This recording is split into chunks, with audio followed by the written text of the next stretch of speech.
ସମାଜରେ ଚାଲିଥିବା ବିଭିନ୍ନ ଘଟଣାମାନଙ୍କ ମଧ୍ୟରୁ ବର୍ତ୍ତମାନ ସମୟରେ ଏକ ଘଟଣାର ଅନୁଭୂତି ବିଷୟରେ କହିବାକୁ ଚାହୁଁଛି। ବିଷୟଟି ଅତି ଛୋଟ ଏବଂ ସାଧାରଣ ହୋଇଥିଲେ ହେଁ ଏହା ଜାଣି ଆପଣମାନଙ୍କ ମନକୁ କଷ୍ଟ ପହଞ୍ଚିପାରେ।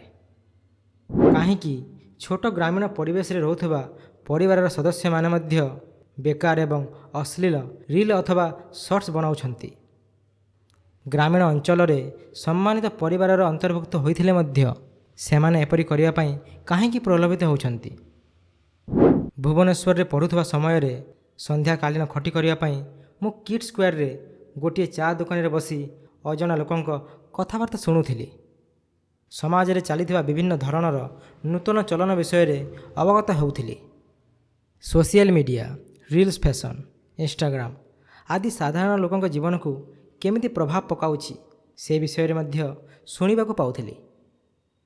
ଦିନଯାକର କାମ ସାରି 2 ଜଣ ଅଟୋ ଡ୍ରାଇଭର ମଧ୍ୟ ସେହି ଚା ଦୋକାନରେ ବସି ଗପସପ କରୁଥିଲେ।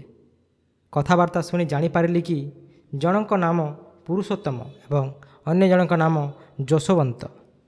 ତାଙ୍କରି କଥାବାର୍ତ୍ତା ଶୁଣି ସେହି ସନ୍ଧ୍ୟାରେ ମୁଁ ସୋସିଆଲ ମିଡ଼ିଆ ଏବଂ ସମାଜ ଉପରେ ଏହାର କୁପ୍ରଭାବ ବିଷୟରେ ଜାଣିବାକୁ ପାଇଲି। ପୁରୁଷୋତ୍ତମ କହିଲା, ଆରେ ଭାଇ, ତୁମେ କ'ଣ ଇନଷ୍ଟାଗ୍ରାମ ଚଲାଅ? ତାପରେ ପୁରୁଷୋତ୍ତମ ଗୋଟିଏ ଇନଷ୍ଟାଗ୍ରାମ ଆକାଉଣ୍ଟର ନାଁ କହି ଯଶୋବନ୍ତକୁ ଫଲୋ କରିବା ପାଇଁ କହିଲା। ଯଶୋବନ୍ତ ସେହି ଆକାଉଣ୍ଟକୁ ଫଲୋ କରିସାରିବା ପରେ ପୁରୁଷୋତ୍ତମ ପଚାରିଲା, ଭାଇ, ଆକାଉଣ୍ଟଟି କେମିତି ଲାଗିଲା? ଯଶୋବନ୍ତ ଭଲ ଭାବରେ ସେ ଆକାଉଣ୍ଟକୁ ସ୍କ୍ରୋଲ୍ କରିସାରିବା ପରେ ପଚାରିଲା, ଭାଇ, ଏ ସ୍ତ୍ରୀ ଲୋକ ଜଣକ କିଏ?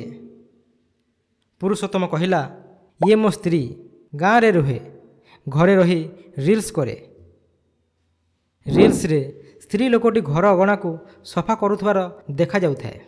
ରିଲ୍ସକୁ ପ୍ରତ୍ୟେକ ସମ୍ଭବ କୋଣରୁ ସୁଟ୍ କରାଯାଇଥିଲା।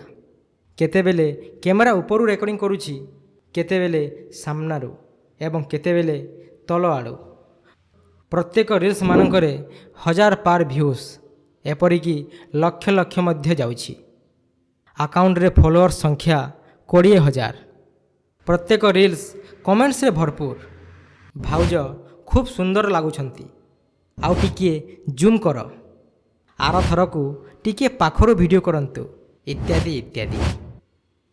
ପରିସ୍ଥିତିକୁ ଯଦି ଦେଖିବା ତେବେ ଏହି ରିଲ୍ସ ଅଥବା ଏହା ଉପରେ ଚାଲିଥିବା କମେଣ୍ଟସ୍ ସମ୍ପୂର୍ଣ୍ଣ ଭାବରେ ଅଶ୍ଳୀଳ ହୋଇନଥିଲେ ମଧ୍ୟ ବୁଝିବା କଷ୍ଟକର ନୁହେଁ। ପ୍ରକୃତ ଅର୍ଥ ସେଇଆ ଯାହା ରିଲ୍ସ ବନାଉଥିବା ଏବଂ ତାକୁ ଦେଖୁଥିବା ଦର୍ଶକ ମନରେ ଥାଏ ଏବଂ ସେମାନେ ତାହା ଭଲ ଭାବରେ ଜାଣିଛନ୍ତି। ଯଶୋବନ୍ତ ପଚାରିଲା, ଭାଇ, ତୁମ ସ୍ତ୍ରୀର ଏ ପ୍ରକାର ଭିଡ଼ିଓ କ'ଣ ତୁମକୁ ଭଲ ଲାଗୁଛି? ପୁରୁଷୋତ୍ତମ କହିଲା, ଲୋକେ ତାକୁ କୌଣସି ଗୋଟିଏ କାରଣ ପାଇଁ ଭଲ ପାଉଛନ୍ତି। ମୋତେ ଲାଗୁଛି ସେ ଦେଖିବାକୁ ସୁନ୍ଦର, ସେଥିପାଇଁ ବୋଧେ ସମସ୍ତେ ତାକୁ ପସନ୍ଦ କରୁଛନ୍ତି। ମୁଁ ତାକୁ କୁହେ କି ସୋସିଆଲ ମିଡ଼ିଆରେ ଏମିତି ରିଲ୍ସ ବନାଉଥାଉ।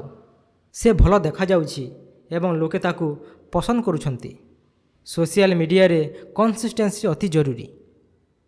ଏସବୁ ଶୁଣି ଯଶୋବନ୍ତ ପଚାରିଲା, ଭାଇ, ଏସବୁ କରି ତୁମକୁ କ'ଣ ମିଳୁଛି?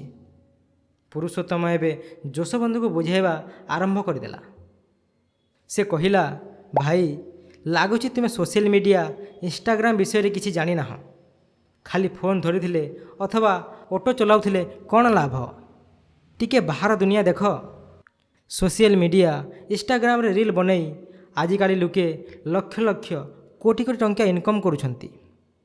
ଯଶୋବନ୍ତ ପୁଣି ପଚାରିଲା, ଭାଇ, ତାହେଲେ କ'ଣ ତୁମ ସ୍ତ୍ରୀ, ମାନେ ଆମ ଭାଉଜ, କ'ଣ କିଛି ରୋଜଗାର କଲେଣି?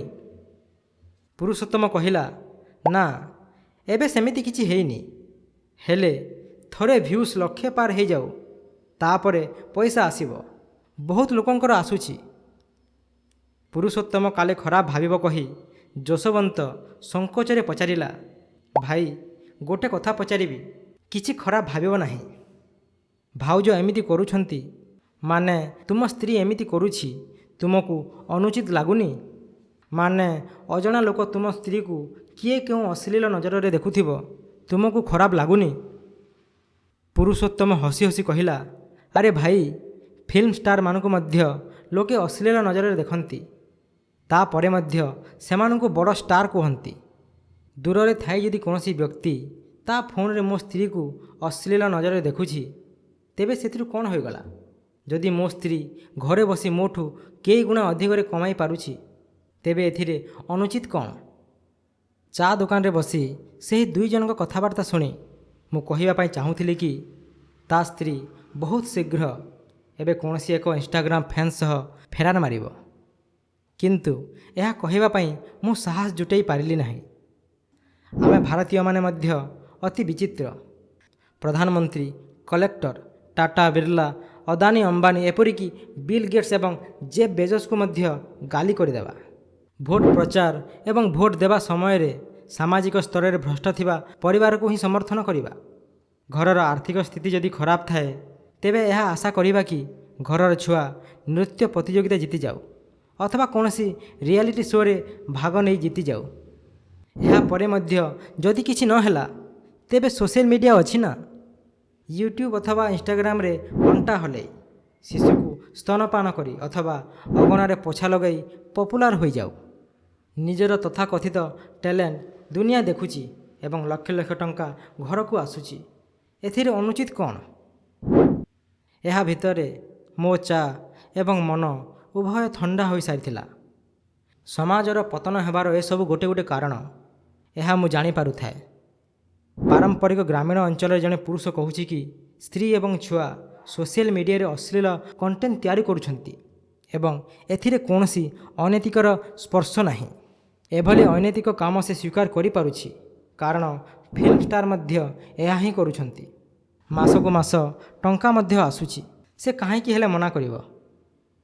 ଏପରି ନୁହେଁ କି ଅଶ୍ଳୀଳତା ଆଗରୁ ନଥିଲା ଅଥବା ସମାଜ ଏ ବିଷୟରେ କିଛି ଜାଣି ହିଁ ନଥିଲା। ସମାଜର କିଛି ନିର୍ଦ୍ଦିଷ୍ଟ ବର୍ଗ ଏବଂ ସାଧନରେ ଏହା ସୀମିତ ଥିଲା। ସଭ୍ୟ ସମାଜରେ, ଗାଁ, ସହରାଞ୍ଚଳ, ବିଦ୍ୟାଳୟ ଆଦିରେ ଏସବୁରେ ସ୍ୱୀକାର୍ଯ୍ୟ ନଥିଲା। ପରନ୍ତୁ ଗତ କିଛି ବର୍ଷ ହେଲା ଏହା ଏତେ ମାତ୍ରାରେ ପ୍ରଚଳିତ ହେଉଛି, ତାହା ଯଦି ଭଲ ଭାବରେ ବିଚାର କରିବା, ତେବେ ଏହା ଏକ ମହାମାରୀ ପରି ବ୍ୟାପି ଚାଲିଛି।